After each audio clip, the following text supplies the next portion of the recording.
जैसा कि आपने देखा है काल सर्प दोष जो है वो यूजुअली किसी भी कुंडली में अगर राहु और केतु के बीच में सारे ग्रह आ जाएं, जो भी बचे हुए ग्रह है वो काल सर्प दोष हो जाता है। अब इसमें क्या है कि अगर राहु यहाँ है और केतु यहाँ है, या कहीं पर भी राहु यहाँ है और केतु यहाँ है, या ये राहु यहाँ है तो केतु यहाँ बनेगा, तो कहीं पर भी जहाँ पर राहु और केतु के बीच में बाकी सारे ग्रह बन जाए तो हम उस कुंडली को देखकर बताते हैं कि इसमें काल सर्प दोष है।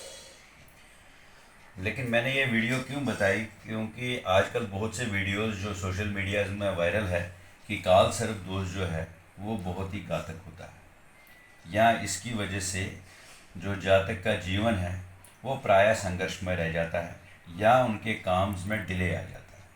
लेकिन मैं आपको काल सर्प दोष के कुछ बातें बता दूंगा, जिसमें पहली बात यह है कि काल सर्प दोष बिल्कुल जो है बिल्कुल नॉर्मल, कोई इशू नहीं है इसमें। वो क्यों?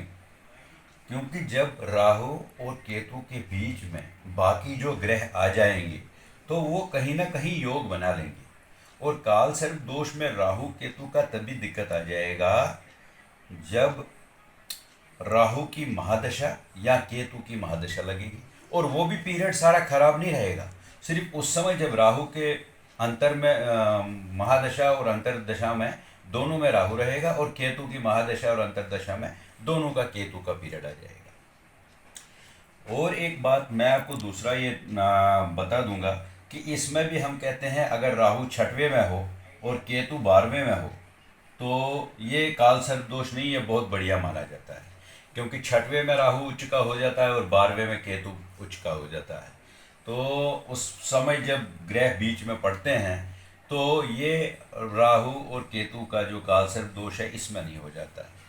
इसीलिए मैं आपको कहता हूँ कि काल सर्प दोष कुछ नहीं है, ये एक नॉर्मल एक रूटीन एस्ट्रोलॉजी है। लेकिन एक बात और बताऊँगा कि अब इसी में लोग अब निवारण करने लगते हैं और अपने आप को पूजा शुरू कर देते हैं, नागों के टेम्पल्स में जाते हैं या। लेकिन मैं आपको ये बताऊंगा, जब भी कोई भी हॉरोस्कोप होता है तो वो अपना जो प्रारब्ध लेके आता है, वो प्रारब्ध लेके आ जाता है कि इस जातक ये जीवन में क्या करेगा और कैसे करेगा।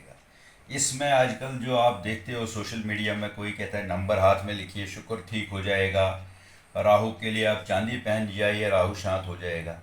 ऐसा बिल्कुल कुछ नहीं है। हाँ, ईश्वरीय शक्ति को असंभव को संभव करती है कि अगर आप पूजा अर्चना करते हो तो उससे फर्क पड़ जाएगा, लेकिन जो आपका विधि के विधान में लिखा हुआ है वो तो आपको भोगना ही पड़ेगा। इसलिए काल सर्प दोष के राहु और केतु के चक्कर में मत पड़िए। आप सिर्फ ये देखिए कि आपके कुंडली में कोई भी एक ग्रह अगर उच्च का है या कोई भी ग्रह बढ़िया है, आप उसी को उच्च करने की और कोशिश करें।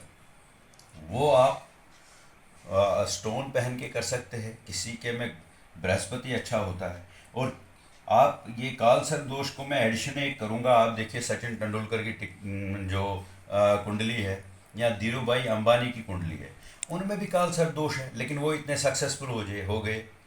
या अब्राहम लिंकन, रोनाल्ड रेगन, सबके काल सर्प दोष था।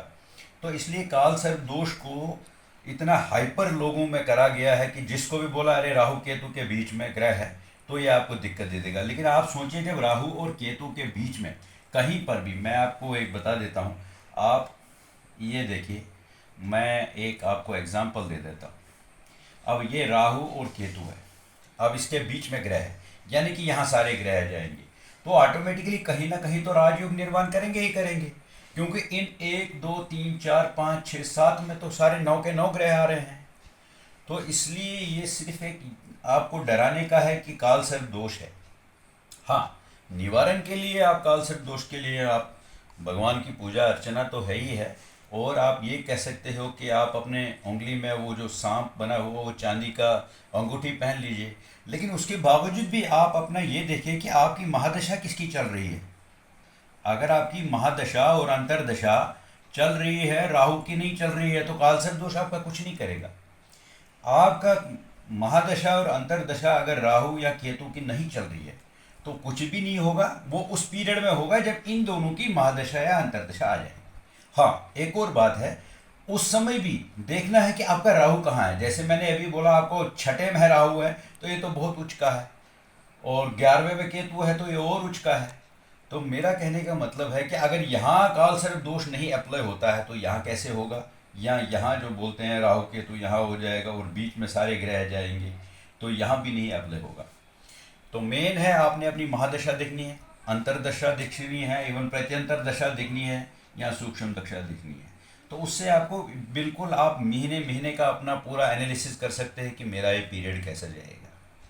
बाकी जो आपके कुंडली में होगा वो आपको भोगना है।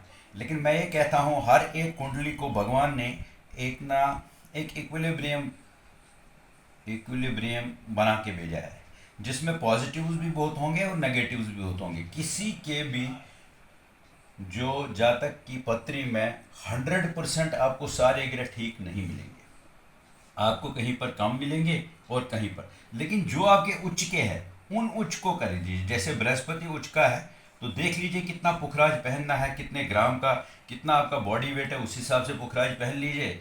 आप देख लीजिए उस ग्रह को थोड़ा शांत कर सकते हैं।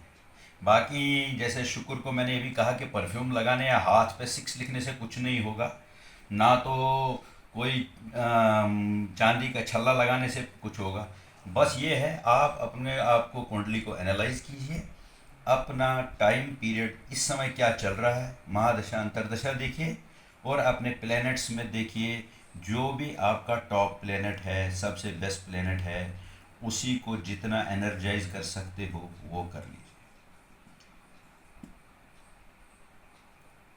ये जो मैं कह रहा हूँ ये मेरा पूरा एक्सपीरियंस है इस काल सर्प दोष है, जितने भी मैंने किताबें पढ़ी है, कि कोई काल सर्प दोष का कोई डरावने वाली पोजीशन नहीं है। बस अपने चार्ट को खुद एनालाइज कीजिए और उस पर फिर अपने रिजल्ट्स बनाइए। Thank you.